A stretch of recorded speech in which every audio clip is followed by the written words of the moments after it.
and welcome to this week's news bulletin from the Christian Institute. The head of the BBC has walked into a storm of controversy by admitting that the broadcaster would never mock Mohammed in the same way that it mocks Jesus.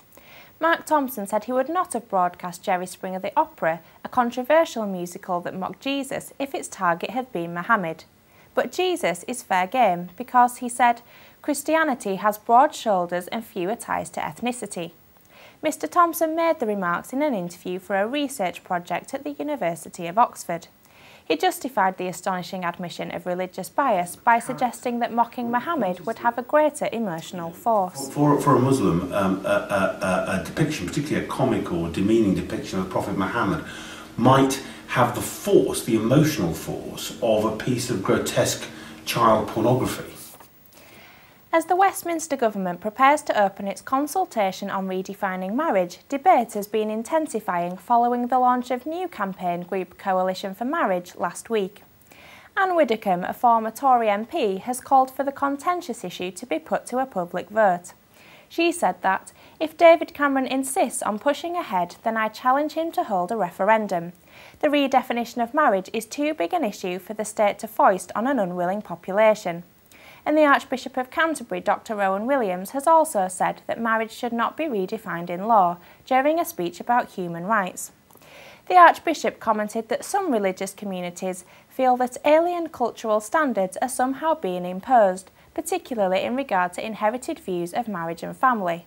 He added, if it is said, for example, that a failure to legalise assisted suicide or indeed same-sex marriage perpetuates stigma or marginalisation for some people, the reply must be, I believe, that issues like stigma and marginalisation have to be addressed at the level of culture rather than law.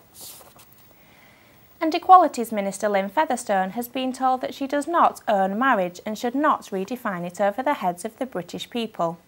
The warning came following an article in the Daily Telegraph in which Miss Featherstone said marriage isn't owned by the church, it belongs to the people. She also said that it is the government's fundamental job to shape the future.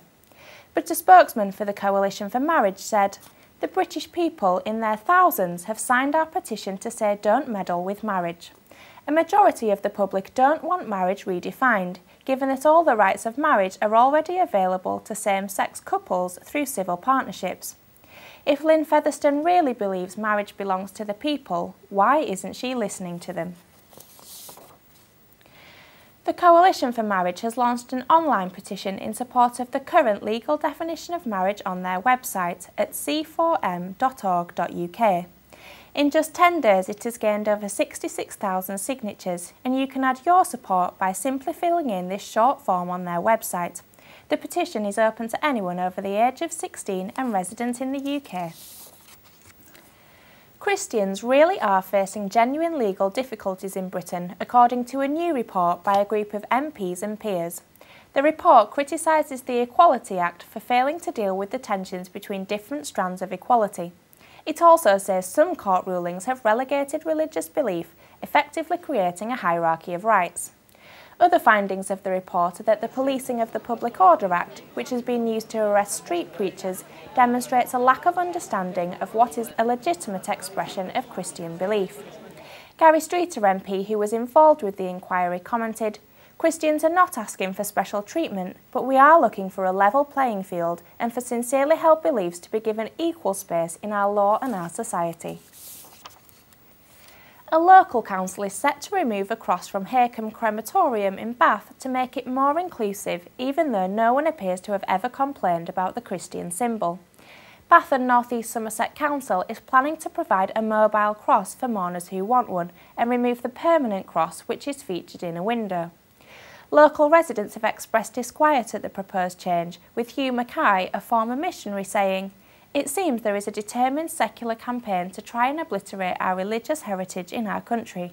I've talked to Hindus, Muslims and Jews and none of them have ever complained. And Conservative councillor Colin Barrett said, there are blinds on the window. If anyone did object to the cross, all you need to do is lower the blinds. A spokesman for the council said they had consulted local funeral directors and ministers and had also taken into account their own feedback from customers. Some news in brief, and a controversial article published in the Journal of Medical Ethics says that medics should be able to kill newborn babies if they are disabled, too expensive or simply unwanted.